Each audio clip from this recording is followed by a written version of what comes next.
Hoy vamos a dar entonces un paso más en el tratamiento de este tema que es tan amplio y tan actual.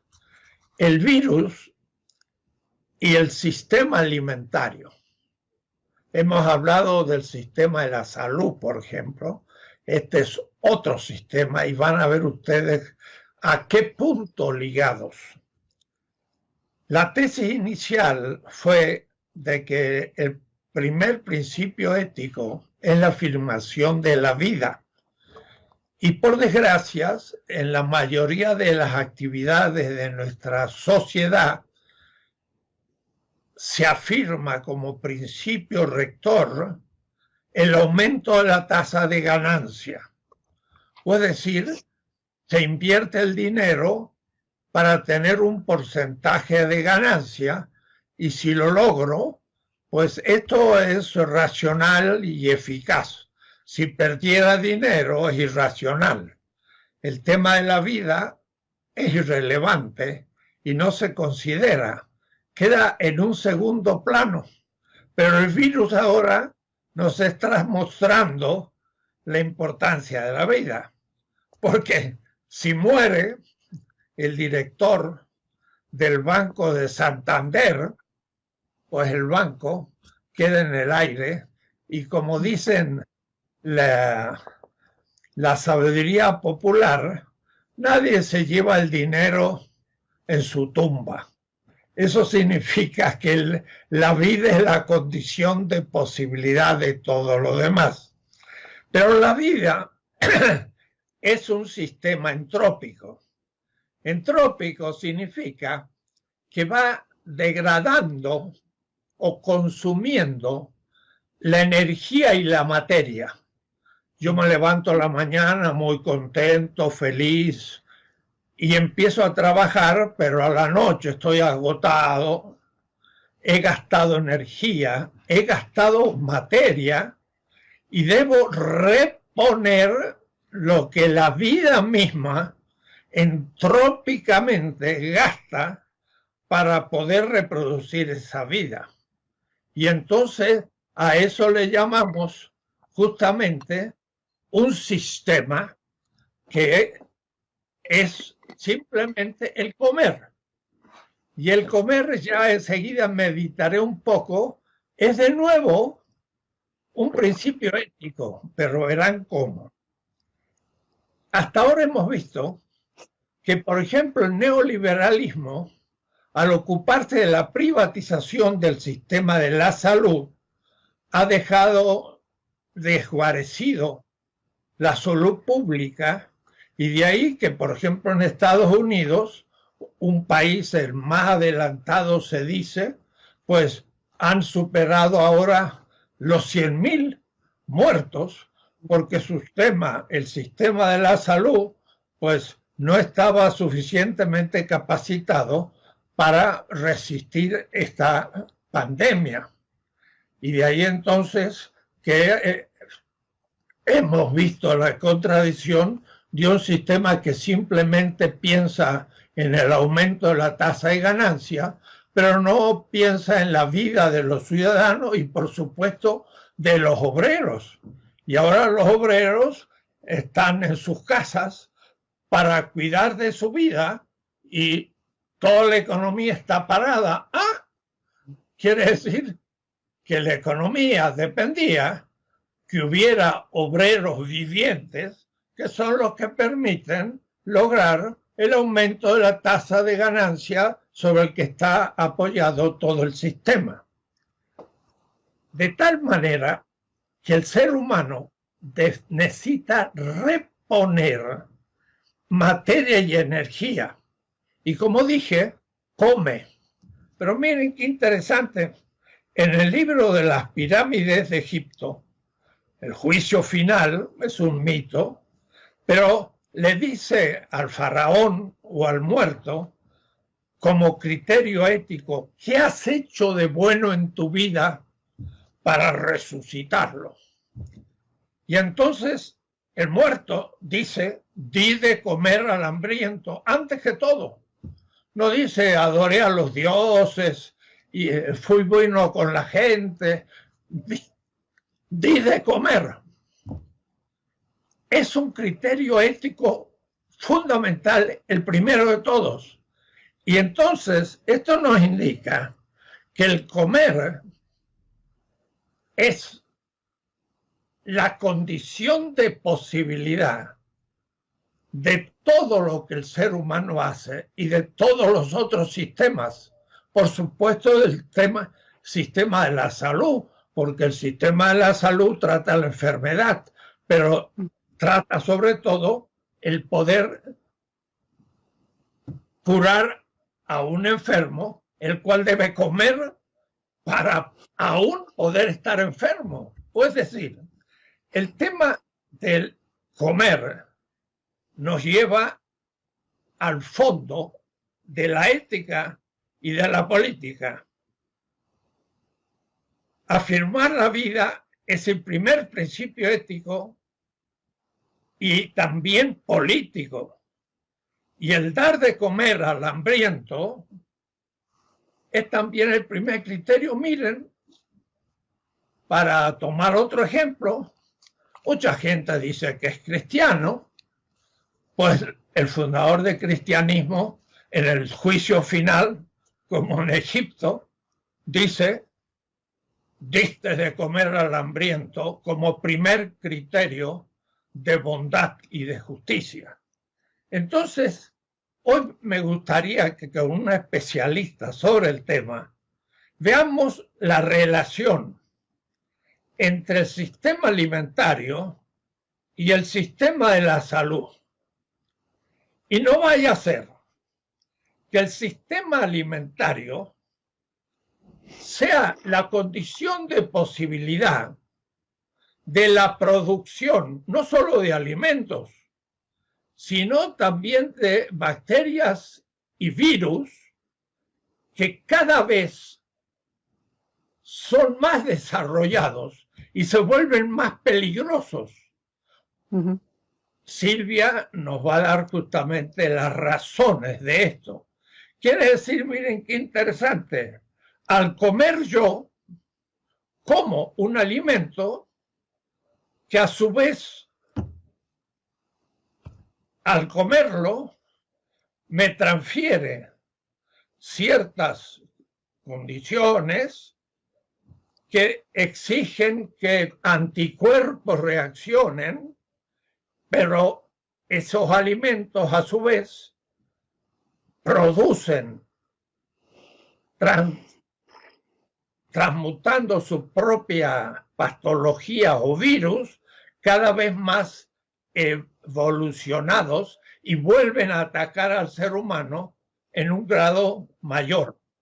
Y esto nos muestra que no tenemos simplemente una pandemia pasajera. Lo que presagia son muchas y próximas pandemias con virus cada vez más potentes que estamos produciendo los mismos seres humanos por un sistema alimentario, el mismo, patológico, puede decir, enfermo. Silvia, explícanos un poco esto. Bueno, muchas gracias. Yo creo que sí, que evidentemente, como usted bien explicó, hay una relación directa entre el sistema alimentario, los sistemas alimentarios y la salud, pero también porque son, como decir, la base misma de la sobrevivencia, ¿no? Entonces, claro, justamente porque nosotros no podemos vivir sin comer, es que hace más o menos unos, bueno, dependiendo del sector, pero entre 30 a 50 años, las corporaciones transnacionales se dedicaron a hacer, digamos, realmente avanzar sobre el control del sistema alimentario. Esto es un periodo muy corto en la historia de la humanidad, en la historia del planeta y en la historia de la agricultura, que tiene 10.000 años. Entonces nosotros estamos hablando de 30, 50 años en el que la agricultura se transforma en un problema, en vez de ser, digamos, la agricultura industrial. No estoy hablando de la agricultura ni de los alimentos en general, estoy hablando de la agricultura industrial, que es la toma de las corporaciones transnacionales del sistema. Y en este caso, en la pandemia que estamos viviendo actualmente, todo esto se manifiesta especialmente porque los virus y las bacterias tienen sobre todo lo que le llama la Organización Mundial de la Salud origen zoonótico, es decir, provienen de animales. Y aunque en este caso del COVID se habla de que proviene de un murciélago, es una de las teorías que hay, que seguramente se cruzó con otro animal silvestre y luego pasa a los hombres, o sea, se cruza el virus, no los animales, entre diferentes especies. En realidad, de todas las nuevas enfermedades emergentes que la OMS tiene detectada como problemas graves, infecciosas, el 75% proviene de animales y de eso la mayoría de animales de cría en confinamiento, o sea, animales de cría industrial, como grandes criaderos de pollos, grandes criaderos de cerdos. Nosotros en México tenemos el ejemplo de la gripe porcina que origina en México, la gripe aviar que origina en Asia, en fin. Hay otra serie de virus infecciosos, desde el ébola hasta, digamos, hasta incluso el VIH y otro, que también tienen origen zoonótico, pero es en la última década donde ha habido especialmente un acento en la cría de animales industriales en confinamiento y qué es lo que produce virus. Virus infecciosos y también bacterias resistentes, no solamente virus. Entonces, para entender por qué esto sucede es porque la cría en confinamiento son grandes establecimientos donde hay miles o decenas de miles de, por ejemplo, pollos o cerdos, que además son genéticamente muy parecidos, casi uniformes, y que además están en condiciones de hacinamiento que les produce que su sistema inmunológico está muy debilitado y al mismo tiempo les aplican sobre todo antibióticos en forma masiva. De hecho, la Organización Mundial de la Salud también ha denunciado en 2017, hizo un llamado a la industria porcícola, avícola, piscícola y ganadera de bovina que dejaran de utilizar antibióticos porque hasta el 80%, fíjense esta cifra, el 80% de los antibióticos que se usan en el mundo se usan en la industria pecuaria industrial, ¿no? en la cría industrial de animales. Y es ahí donde los virus, por ejemplo, sea que vienen de un sistema silvestre y que por destrucción de esos hábitats llegan al contacto con animales domésticos o que llegan a través de los monocultivos agrícolas, pasan, digamos, rápidamente esas áreas y llegan a hacinamientos también urbanos en personas, y todo eso es lo que hace que el virus y las bacterias muten rápidamente en bacterias resistentes a los antibióticos, que no es lo que estamos discutiendo en este momento, pero también en nuevos virus infecciosos. Y eso, por ejemplo, es lo que podría estar sucediendo en este momento, es lo que sucedió con la gripe porcina, con la gripe aviar, y en este momento no hay nada que nos diga de que no está ya gestándose otra pandemia. Por ejemplo, en este momento en China y en la misma provincia de Hubei, donde se supone que sale el virus del COVID, ahora el virus del SARS-CoV-2, en este mismo momento tienen un problema gravísimo con algo que se llama peste porcina africana, que ha diezmado casi la mitad de la población de cerdos en China. Esto, por ejemplo, podría mutar, no lo ha hecho en este momento, podría mutar y transformarse en otro virus infeccioso. Entonces, todo esto nos hace ver de que nosotros tenemos que tener una mirada sumamente crítica a estos lugares que son realmente verdaderas fábricas de bacterias resistentes a los antibióticos y de virus que pueden producir nuevas enfermedades, que es la cría industrial de animales. Yo quisiera agregar además un punto, porque cuando nosotros vemos esto, no se puede considerar la cría industrial de animales separada de la agricultura industrial en general. ¿Por qué? Porque la destrucción de los hábitats, la destrucción sobre todo depende de la deforestación.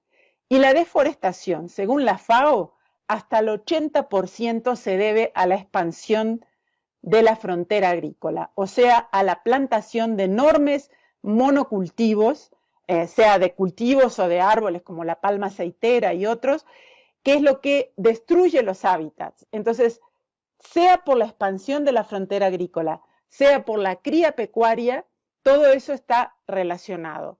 Un último dato como para que vean, digamos, la complejidad del escenario, es que la mayor parte, hasta el 75% de la tierra agrícola en el planeta se usa para producir forrajes o pasturas para cría intensiva, industrial de animales.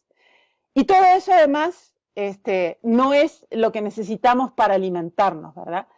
Porque, por ejemplo, la cría industrial de animales hace que en el caso, vamos a poner de un cerdo, solamente una pequeña parte de la energía que se usa para alimentar ese cerdo o esa vaca llega realmente a transformarse en energía alimentaria. La mayoría se pierde en el procesamiento o en lo que significa la cría de este animal, ¿no? Entonces, bueno, voy a dejar aquí para después podemos extender otros aspectos relacionados del sistema alimentario con la salud que creo que es importante desarrollar, pero como para poner, digamos, una primera base de por qué la cría industrial de animales y la agricultura industrial son verdaderas fábricas de virus infecciosos y nosotros no podemos pensar en salir de la pandemia realmente y de las próximas pandemias solamente en un enfoque de emergencia. Tenemos que ir a las causas y el sistema alimentario agroindustrial está completamente ligado a esas causas. Sí, tan clara exposición que nos ha hecho nos enfrenta a un tema que es muy universal. Muchas veces la industria se propone producción, por ejemplo, de fármacos, de autos, de vestidos o de alimentos. Y entonces, materialmente, es decir, el objeto más próximo de la acción es eso, producir un vestido, producir un auto, producir un alimento. Y entonces se ve su utilidad. Y los economistas llaman utilidad justamente a un medio que es coherente y racional con respecto a un fin. Max Weber trabaja este tema del medio a fin como la racionalidad formal. Entonces uno diría, bueno, estas grandes transnacionales que modifican la semilla y que permiten más producción. Claro que sabemos que, por ejemplo, no se las puede de nuevo plantar o cultivar, sino que hay que comprarlas, pero en fin, parece como elementos negativos mínimos. Sin embargo, y es lo que yo quiero mostrar, todas estas acciones que tienen, por ejemplo, la industria del vestido, producir un vestido, y después producen algo segundo, producen el gusto de la moda. Entonces, ¿por qué la moda en el vestido? Uno diría, sí, es muy bonito porque se cambia cada año el tipo de vestidos y la gente le gusta justamente ese cambio, esa originalidad. Pero ahí hay que pensar que detrás del fin inmediato de la acción, la industria del vestido produce vestidos, la industria de la farmacología, las transnacionales químicas producen fármacos y la industria agrícola produce alimentos vegetales o animales. Detrás de eso está el último fin, que es el leitmotiv y el que está justificando el otro fin. O es decir, yo produzco fármacos, pero no como fin último para realmente sanar a la gente, sino para poder lograr un aumento de la tasa de ganancia. Claro, alguien dirá, si no hay una inversión, pues sería ridículo. ¿Para qué yo estoy produciendo fármacos si no voy a sacar ganancia? Esa pregunta es la que cubre el problema. ¿Cómo que no hace nada si usted produce un fármaco para luchar contra la enfermedad y lograr la vida? Usted ha logrado la finalidad última. No. La finalidad última es el aumento de la tasa de ganancia. Entonces, toda esta maquinaria del sistema alimentario que se propone reproducir la vida produciendo a su vez alimentos para reemplazar la energía y la materia consumida por la misma vida en su proceso metabólico, no es la finalidad de la industria alimentaria. Es el negocio, es el aumento de la tasa de ganancia. Eso es lo que mira un filósofo y un ético. Y también, por último, un político, porque lo que le interesa es que la gente viva y viva mejor y no que simplemente algunos logren mayor ganancia. Entonces, la paradoja está en que el modo de organizar la producción alimentaria no es realmente producir alimento. Sí, en primer término, pero en último término es lograr aumento de la tasa de ganancia. Si yo logro ese aumento de la tasa de ganancia en una industria armamentista, produciendo tanques para un ejército, y en vez de ganar el 15% anual de producir puercos, gano el 18% produciendo armas, pues me conviene más, es más racional formalmente para un sistema el invertir en las armas. Pero las armas matan. Y el puerco que estoy produciendo, en principio, alimenta, pero en el fondo logra ganancia.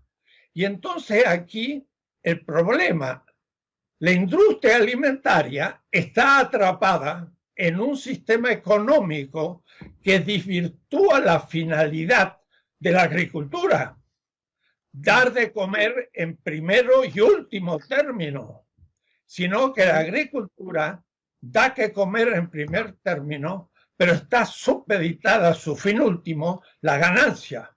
Y entonces, para sacar ganancia, me conviene producir en grandes extensiones, me conviene destruir las selvas, me conviene, si se enferman, porque los tengo a los animales todos apilados, como usted bien indica, están ellos mismos como ahora nosotros, pues en conjunto, sin poder hacer una vida normal, lo hacemos. Y entonces llegamos a la contradicción. Producimos alimentos para enfermar a la gente. Y como usted bien indicó, y aún la minoría del alimento termina realmente alimentando. La pregunta es, ¿qué vamos a hacer en el futuro viendo esta desvirtuación de la industria del alimento? Hay algunos que dicen, tenemos que sacarla del ciclo, del campo, de la economía, porque el alimento se transforma en mi cuerpo. Si yo como una carne de puerco que está contaminada, llena de antibióticos, es como si lo hubiera comido yo el antibiótico. Quiere decir que me está enfermando. Yo, como ser humano inteligente, tendría que decir un momentito, vamos a agarrar la agricultura y la vamos a sacar del ciclo económico para que nos produzca alimentos realmente útiles para cumplir su finalidad, reponer la energía y la materia que necesita mi vida. Claro, algunos dicen eso es utópico. ¿Qué piensa usted?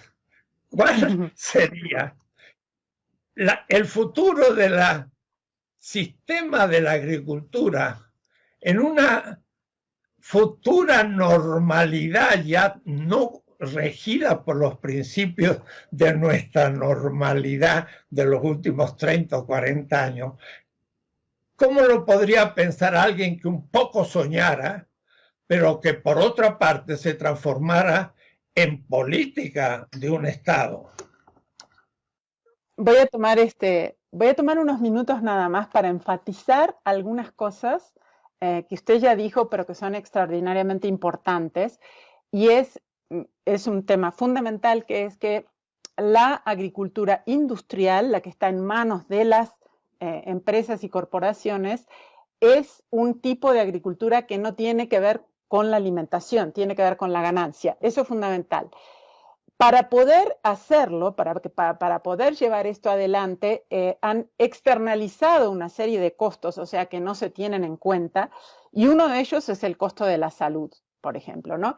Entonces nosotros en el grupo ETC, que venimos siguiendo la concentración corporativa y los desarrollos en alimentación y agricultura desde hace 40 años en la organización, hemos visto de que tenemos un trabajo, digamos, que se llama ¿Quién nos alimentará?, que lo pueden bajar de nuestro sitio, y en ese trabajo que nosotros hemos hecho juntando una gran cantidad de fuentes, la mayoría de Naciones Unidas, hicimos un cálculo general en donde vemos que por cada peso que nosotros pagamos en alimentos ultraprocesados y alimentos industrializados, del tipo que sean, incluso carnes o otros alimentos industrializados, por cada peso que nosotros pagamos en eso, hay que pagar 2 pesos más en gastos de salud y en daños al ambiente.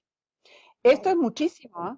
O sea, esto es una cantidad enorme. O sea que esta industria, la industria alimentaria y la industria agroalimentaria, incluso la pecuaria, por primera vez supera por ejemplo, al mercado petrolero en el mundo, que era el más grande, digamos, en volumen, lo supera desde hace 10 años, porque no solamente porque empieza a invadir cada vez más sectores de la alimentación, sino también porque se dan cuenta las transnacionales que este era un sector que antes estaba muy descentralizado y de alguna manera lo sigue estando, ahora lo voy a explicar, y que ellos tenían que centralizarlo en grandes supermercados, en grandes almacenamientos y distribución, porque las empresas lo necesitan así, digamos, para poder controlarlo. Y todo eso entonces empieza a generar una cantidad de otros efectos, por ejemplo, sobre la salud. Solo para que se entienda, la razón principal de muerte en el mundo, las 10 razones principales de muerte, son enfermedades no transmisibles, o sea, no son virus ni bacterias. Pero de esas, las 5 de esas 10, por ejemplo, la diabetes, por ejemplo, muchas formas de cánceres, en este caso digestivos, pero también otros relacionados, todas las enfermedades como hipertensión, cardiovasculares, todas esas enfermedades están directamente relacionadas a la forma de alimentación y a la alimentación equivocada que estas empresas han ido expandiendo. En estos días, digamos así, con el tema de la pandemia, hemos oído múltiples veces que no es solo el tema de contagiarse del virus, es también las otras enfermedades que coexisten y que todas están relacionadas a la alimentación. La diabetes, la hipertensión, otro tipo de debilidades, digamos, la obesidad, por supuesto, que es una epidemia, en fin, pero todo esto, y está muy bueno que se haya explicado en estos días, no es solo una conducta individual, es cuál es el tipo de comida que está a disposición en estas cadenas que también son industriales. Y todo esto entonces, digamos, este tipo de control de la cadena alimentaria tiene que ver con que las transnacionales han trabajado conscientemente para, por un lado, digamos, desplazar a la producción descentralizada y local, hacer, por ejemplo, que la gente pierda las semillas, eso es, digamos, desde los inicios de la cadena alimentaria, y al mismo tiempo hacerse, digamos, cada vez con superficies de venta cada vez más grandes, que es un proceso, por ejemplo, Walmart es una empresa bastante nueva que en este momento es la mayor empleadora en toda América del Norte, ¿no? Pero además es el supermercado más grande del mundo y junto con esta toma digamos, de la industria sobre las cadenas alimentarias, es la empresa más grande del mundo en volumen, no en capitalización de mercado, que es otro tema, pero sí en volumen. Entonces, nosotros vemos que para las empresas transnacionales, apropiarse del sistema alimentario es un enorme negocio, porque por un lado no es solo lo que producen en ganancia directamente, son todos los gastos que otro tiene que pagar, los estados, la gente, los sistemas de salud, los daños ambientales, en fin. Por un lado, externalizan todo eso. Por otro lado, tienen un enorme retorno de ganancia, tanto en la industria alimentaria como la farmacéutica, son entre las que tienen, digamos, un retorno de ganancia importante, ¿no? Pero además también, digamos, producen dependencia con todos estos ultraprocesados, con la comida que no es comida, que es de lo que está lleno en muchos casos los supermercados y sobre todo, lamentablemente, muchas de las pequeñas tiendas, que es lo que empiezan a vender y que de esa manera generan diabetes, obesidad, todo eso. Entonces, no te estoy contestando en este momento, digamos, las alternativas, pero sí las hay y no puedo dejar de nombrarlas porque es lo que nos va a dar, digamos, salir un poco de este panorama tan devastador. En ese sentido, quiero decir que paradójicamente, y eso también lo mostramos en este trabajo de investigación que nosotros llevamos hace 12 años en este momento, que se llama ¿Quién nos alimentará? Para ver realmente quién produce la comida, quién cuida la biodiversidad, quién tiene las semillas, quién produce la basura, cuánta energía llega de la comida industrial realmente a alimentarnos, cuánto se gasta en desperdicio. Por ejemplo, la FAO declara que la industria, pese a que tiene grandes volúmenes de producción de un solo cultivo, porque producen en monocultivo en grandes extensiones, en realidad hasta el 50% de la comida industrial se desperdicia y entonces se transforma en un problema que es la basura y los gases de efecto invernadero que esa basura emite. En fin, eso está relacionado con todo eso. Pero, por otra parte, la cadena industrial solamente alimenta en realidad el equivalente del 30% de la población mundial. Increíblemente, el 70% de la población mundial depende para su alimentación de lo que produce lo que nosotros llamamos las redes campesinas, que no es solo lo que se produce en el campo, es también, por ejemplo, las huertas urbanas, que son un porcentaje muy alto de esta alimentación básica, son también la recolección de frutos y en el bosque, de frutos y algún tipo de caza descentralizada, pero sobre todo la producción de redes alimentarias. Actualmente, esta es una cifra que se las pongo en frío, digamos así, pero el 70% de la población mundial depende para tener alguna forma de alimentación de las redes campesinas. Sin embargo, la agricultura industrial, que tiene más del 75% de la tierra agrícola, que usa el 80% del agua y el 90% de los combustibles que se usan en la agricultura, solamente alimenta, digamos, a lo que sería el 30% de la población mundial. Esto no son datos directos, sino que es un cálculo entre todo lo que se desperdicia, entre todo, digamos, lo que no llega en realidad a alimentar, sino que está produciendo obesidad y enfermedad.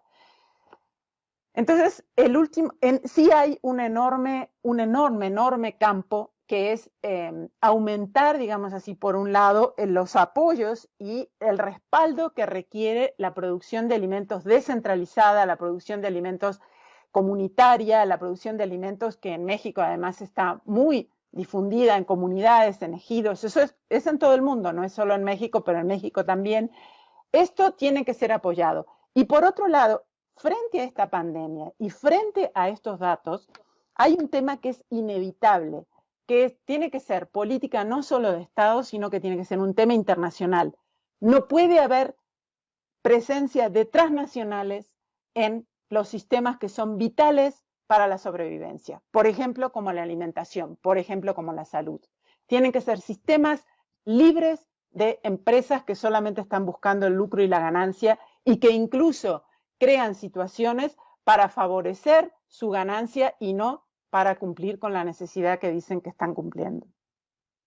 Pensar que 2 pesos se gasta en la industria alimentaria y hay que usar 2 pesos para arreglar los desastres que esa industria hace. Así que en términos de una economía global y racional, es resto cero. No ha habido ninguna realmente avance. Y sobre todo que esa gran producción agrícola hecha solo por transnacionales tienen como finalidad el aumento de la tasa de ganancia y no de la vida, alimenta al 30% de la humanidad, es nefasto. Ahora, lo podemos pensar en global, pero pensémoslo ahora con ejemplos concretos. Voy a ser un poco también brutal como el sistema en este caso. Todos toman Coca-Cola. Somos el primero o el segundo país del mundo per cápita en tomar Coca-Cola con Estados Unidos. Competimos. El fondo de la Coca-Cola es la glucosa, el azúcar. Es lo que está detrás con otros alimentos chatarras de la diabetes en México. La constitución genómica, el genómeno del hombre mexicano y mujer viene del Asia, es un 70% asiático. No había glucosa y por lo tanto con los frijoles ya había suficiente proteínas y la tradicional tortilla de maíz hacía una alimentación casi completa agregándole algunos otros elementos. Si a eso ahora de pronto le cambiamos el ritmo, producimos seres que estaban muy delgados, no vemos en los dibujos aztecas, mayas, otomíes, hombres obesos o mujeres. Ahora la mayoría del pueblo es obeso, fruto de la mala alimentación chatarra. Y ahora cuando la Cámara de Diputados quiere poner una ley que en esos sobres de papitas fritas que no alimentan se ponga realmente lo que contiene, los propietarios ponen el grito en el cielo. La verdad que lo que habría que hacer es suprimirlas, porque están enfermando al pueblo mexicano. Y entonces después hay que gastar el sistema de salud, hay que revertir toda una cantidad de gastos, como bien decía la doctora Silvia, en basura y en cantidad de elementos negativos, a la cual si le agregamos el tema de la moda, como yo indicaba, que mire cuál es el mecanismo. La moda hace que este año esté de moda un zapato puntudo. Y entonces yo, que tengo unos chatos, digo, no se puede usar el zapato, está viejo, pero está impecable, lo puedo usar 20 años, pero no está de moda. Entonces tiro el zapato que lo podría usar 20 años y lo he usado un año y está muy útil, pero lo declaro inútil y compro otro zapato. La moda es un mecanismo de destruir el valor de uso y hacerlo inútil porque ya no me lo puedo poner. Ese es un mecanismo, entre otros tantos, que usa el sistema. Quiere decir que la diabetes, la obesidad, hay que eliminarla por un sistema que no es el tradicional en México. Y además, comemos carne. Y en el Oriente y en las culturas mexicanas, las aztecas, nunca hubo carne, no había animales para hacerlo. Y miren, ahora en la China está entrando la costumbre de comer carne. ¿No sería más fácil comer proteínas vegetales para no tener que alimentar a una vaca que come 20 veces más que un ser humano? Por eso la China siempre tuvo más habitantes que Europa, porque no necesitaba en su agricultura animales de tiro. No tenía bueyes ni caballos para tener que arar la tierra porque plantaba el arroz a mano sobre pantanos.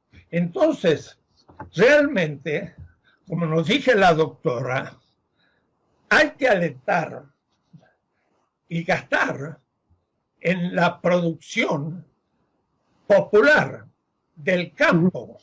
Hay que ayudar a las grandes cooperativas que directamente produzcan a cooperativas de consumo y no pasen por intermediarios innecesarios. Tenemos que educar a la gente en un distinto sistema alimentario.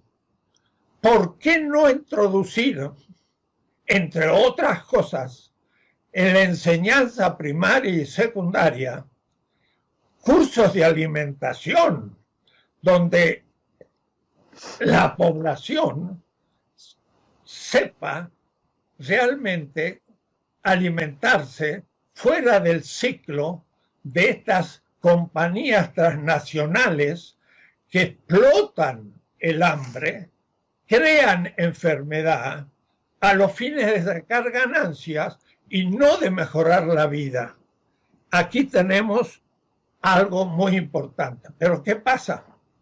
En México sale una ley para que se ponga en la indicación de los componentes de la alimentación chatarra y una explosión de oposiciones y la pasan un poco a segundo término. Y otra ley sobre la agricultura y se dice que se ha dado permiso y se ha legislado para que los pueblos originarios puedan cultivar según sus tradiciones, pero se ha liberado al 80% del campo de restricciones y con esa misma ley se permite ahora que las transnacionales puedan empezar a plantar granos que han sido modificados. Y entonces las transnacionales como Montesanto están felices. Me pregunto, ¿la cuarta transformación puede permitir eso? ¿O tenemos que crear una conciencia crítica de que hay que cambiar el sistema alimentario?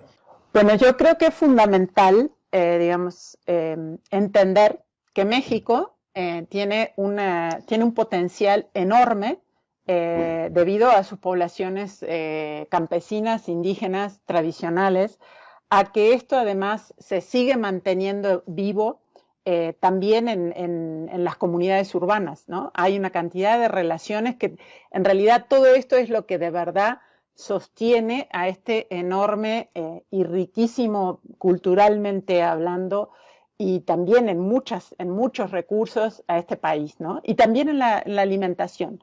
Entonces, en todo el mundo, las culturas tradicionales, como por ejemplo la alimentación tradicional de México, en donde el maíz es un elemento central, pero está acompañado de la milpa y de todo eso, no es una tecnología, es una economía dentro de una cultura que es la cultura de los pueblos indígenas y campesinos.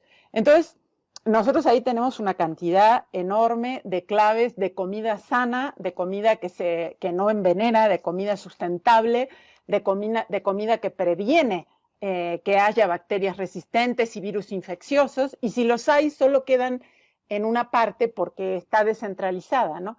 Entonces, ese es el tipo de alimentación y agricultura que nosotros necesitamos afirmar y que además es la mayoría de la gente que trabaja en México. Entonces, también además daría muchísimo más trabajo, digamos, a apoyar, o sea, trabajo en la cantidad de personas, además de ser una comida más sana.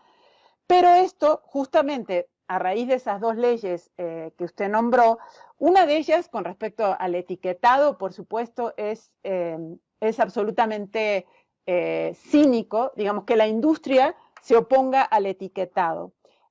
Porque, bueno, lo hacen justamente porque no quieren ellos tener que disminuir sus ventas cuando la gente sepa de la cantidad de elementos tóxicos y no sanos que contienen los alimentos industrializados.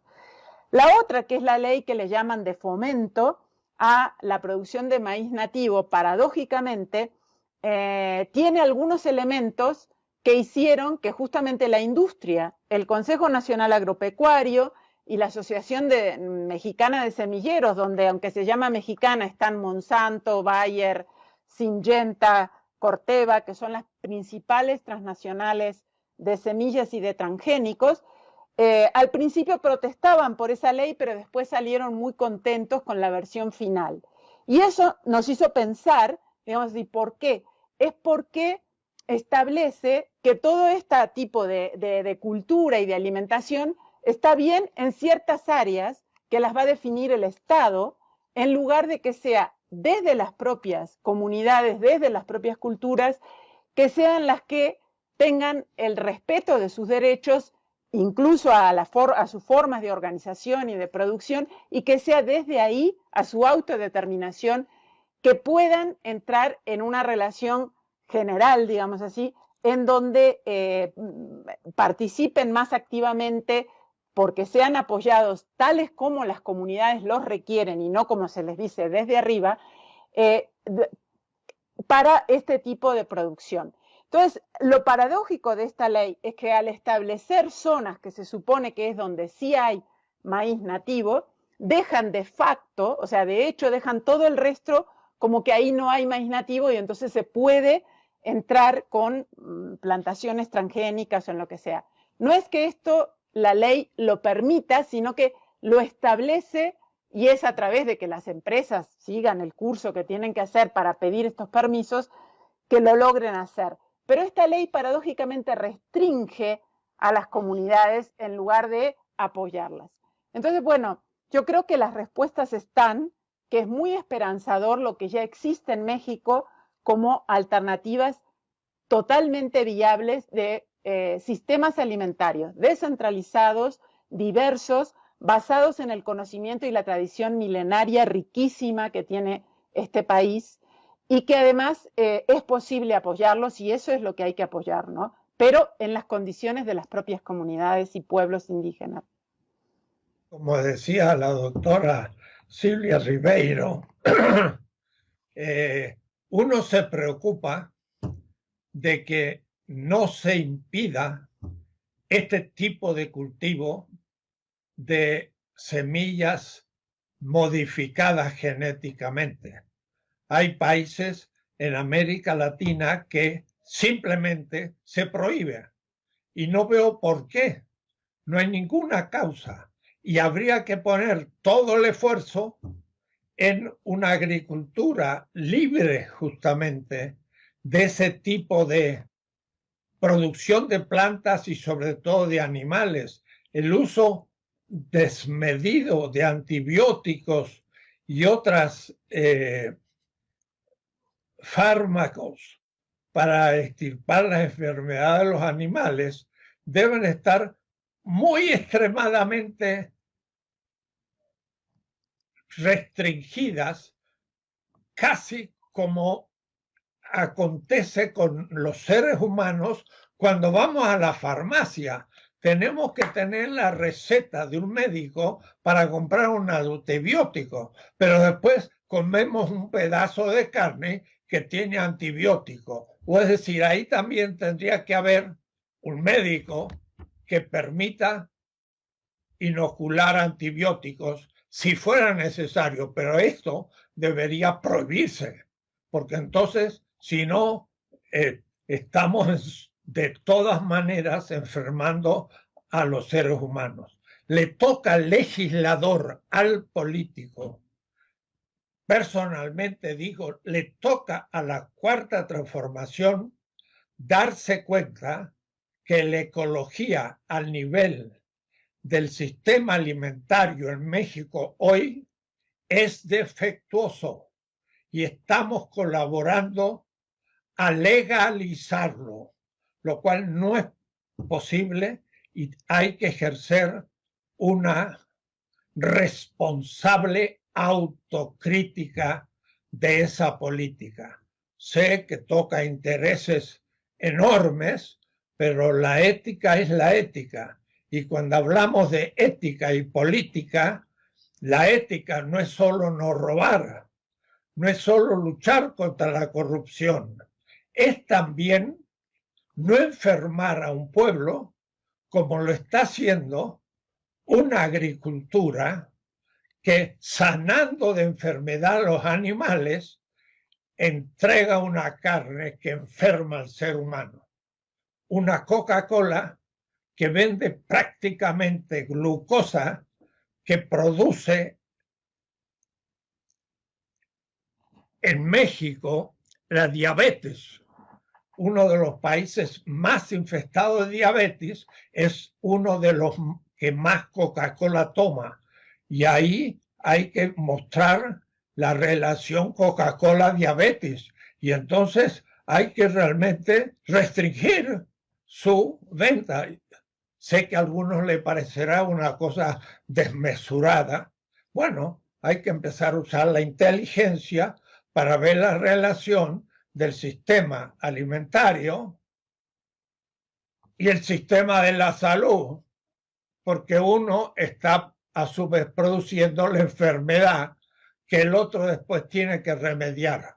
Los futuros virus se están ya hoy produciendo por un sistema alimentario alentado por la tasa de ganancia y no por el criterio de la vida. Es grave.